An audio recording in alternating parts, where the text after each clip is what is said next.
Tonsillectomy is a very common surgical procedure for young children. Statistics show that about 530,000 such operations are done on children each year, and fatalities in relation to these surgeries are virtually unheard of.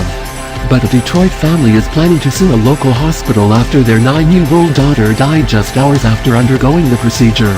A report from the Detroit News detailed how Detroit resident Sonia Gambrell took her daughter Aniala Greer to Children's Hospital of Michigan in Troy on December 8 to undergo a routine tonsillectomy. This procedure was expected to take just 40 minutes to complete, though Gambrell admitted to feeling extremely nervous ahead of the operation. Just 3 hours after the surgery was completed, Aniala was dead, having suffered cardiac arrest following the procedure.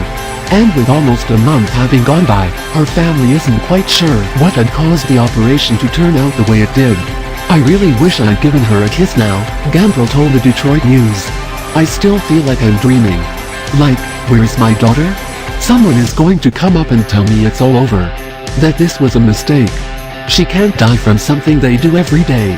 A separate report from the San Francisco Chronicle looked at what happened after Aniala Greer was discharged from the Children's Hospital.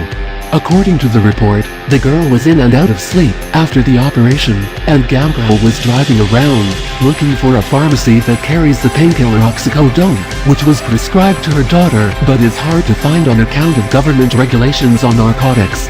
After trying in vain to find a pharmacy, Gambrell noticed that Aniala had become unresponsive. She didn't do nothing. "I touched her chest and she fell forward. Her skin was cold."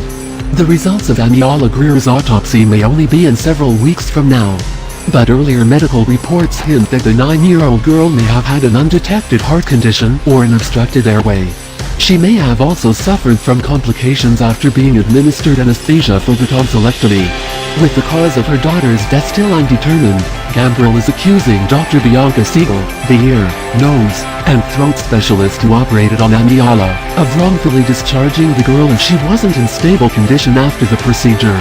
Gambrell's fiancée Desmond Ellington added that the couple was convinced by the doctor that things were okay post-surgery.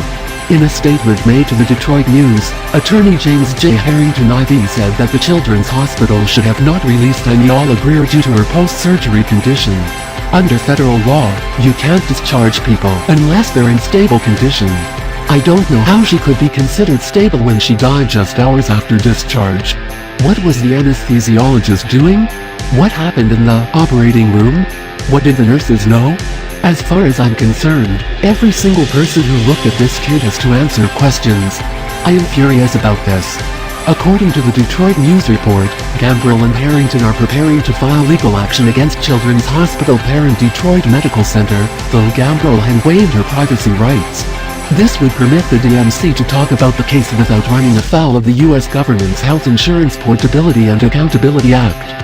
When pressed about Aniala Greer's fatal tonsillectomy, the DMC and Dr. Siegel chose not to comment on the matter. The Detroit News said that the institution chose to issue a prepared statement saying that it is deeply saddened by what had happened, and is working with the family on the matter.